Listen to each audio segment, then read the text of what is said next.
नमस्कार, आप देख रहे हैं प्रभात खबर डिजिटल। मैं हूं मयंक। 14 मई को द न्यूयॉर्क टाइम्स ने भारत पाकिस्तान युद्ध को लेकर एक रिपोर्ट छापी।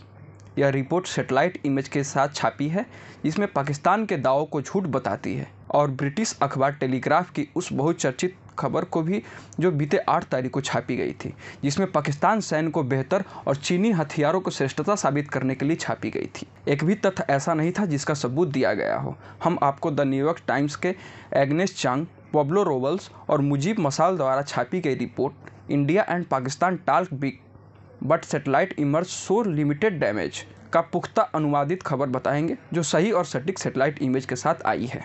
भारत और पाकिस्तान के बीच 4 दिनों तक चली सैन्य झड़प 2 परमाणु संपन्न देशों के बीच आधी सदी यानी 50 सालों में सबसे व्यापक लड़ाई थी।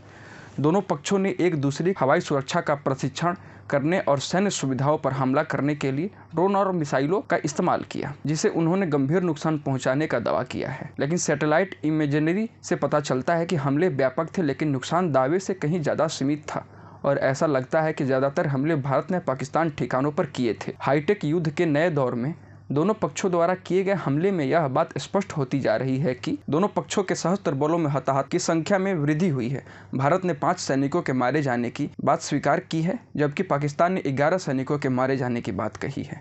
द न्यूयॉर्क टाइम्स के रिपोर्ट में कहा गया है कि भारत को सबसे बड़ा झटका विमान के नष्ट होने से लगा है, जबकि भारत सरकार ने यह नहीं बताया कि कितने विमान नष्ट हुए। अधिकारियों और राजनयिकों का कहना है कि कम से कम 2 विमान नष्ट हुए हैं। यह हम नहीं, न्यूयॉर्क टाइम्स की रिपोर्ट बताती है। पाकिस्तान की सैन्य सुविधाओं और हवाई अड्डों का निशाना बनाना, इससे भारत को स्पष्ट बढ़त मिली है, क्योंकि बाद की लड़ाई प्रतीकात्मक हमलों और शक्ति प्रदर्शन से हटकर एक दूसरे की रक्षा क्षमताओं पर हमलों में बदल गई है। हमलों से पहले और बाद की उच्च रेजोल्यूशन वाली सैटेलाइट इमेजरी भारतीय हमलों से पाकिस्तान की सुविधाओं को स्पष्ट नुकसान दिखाती है, भले ही वे सीमित और सटीक प्रकृति के हों। पाकिस्तानी बंदरगाह शहर कराची से 100 मील यानी 160 किलोमीटर से भी कम दूरी पर स्थित भोलारी एयरबेस पर भारतीय वायुसेना का हमला।